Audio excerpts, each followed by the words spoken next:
Stadion berbeda dari tahun-tahun sebelumnya, peringatan 16 tahun Hari Damai Aceh tahun 2021 digelar secara sederhana di Gedung Serba Guna Stadion Harapan Bangsa Lhong Raya, Banda Aceh pada Minggu 15 Agustus 2021.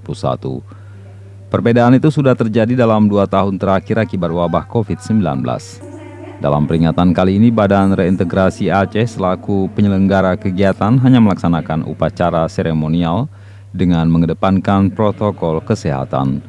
Selain itu, dalam acara ini juga menyerahkan secara simbolis sertifikat tanah untuk eks-kombatan, santunan anak yatim, dan bantuan sosial. Sudah ya, semua dapat? Baik, terima kasih. Terima kasih banyak. Ini kan digelar secara virtual ya Pak ya? Iya. Kemudian beberapa pejabat kita juga hadir secara virtual. Mungkin bisa disampaikan kegiatan ini dilakukan tahun ini di tengah pandemi gimana Pak?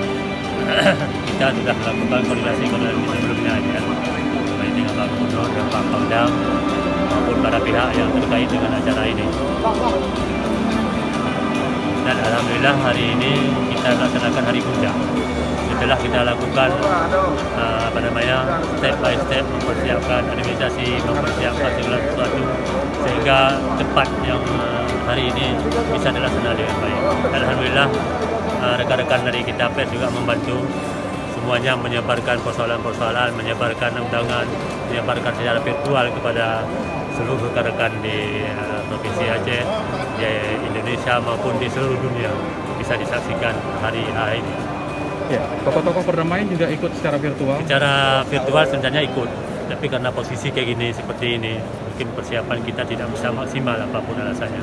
Karena juga kemarin tanggal 9, tanggal 10, kita sudah dalam level 4 Covid. Jadi pembatasan kegiatan perlu kita ikuti sehingga maksimal protokoler kesehatan ini kita tetap menjaga. Sehingga kita gunakan juga gedung ini yang luas yang biasanya digunakan untuk 3.000 orang, cuma kita isi 200 orang.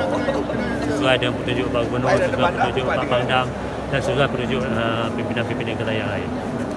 Jadi kan isunya menjadi penting adalah soal tapo-napo korban konflik yang mendapatkan tanah Pak ya, satu orang 2 hektar. Latar belakangnya sejauh ini bagaimana Pak? Latar belakangnya kita akan yang pertama memang untuk porsi berak sesuai kanun bernama di pasal 12 memang kita tugas menyediakan lahan pertanian, berkonsultasi dan berkoordinasi dengan pemerintah kabupaten kota, pemerintah Aceh dan pemerintah pusat. Itu tugas kita berkoordinasi menyiapkan subjek atau penerima dari berbagai kalangan yang 3 tadi, juga mempersiapkan acara-acara yang lain untuk rapat BPN, dan yang paling penting adalah dari BPN sendiri begitu antusias untuk membantu program ini terlaksana dengan baik. Dan roadmap kami di PRA dari tahun 2019 kami bertekad 2025 harus selesai permasalahan tanah ini.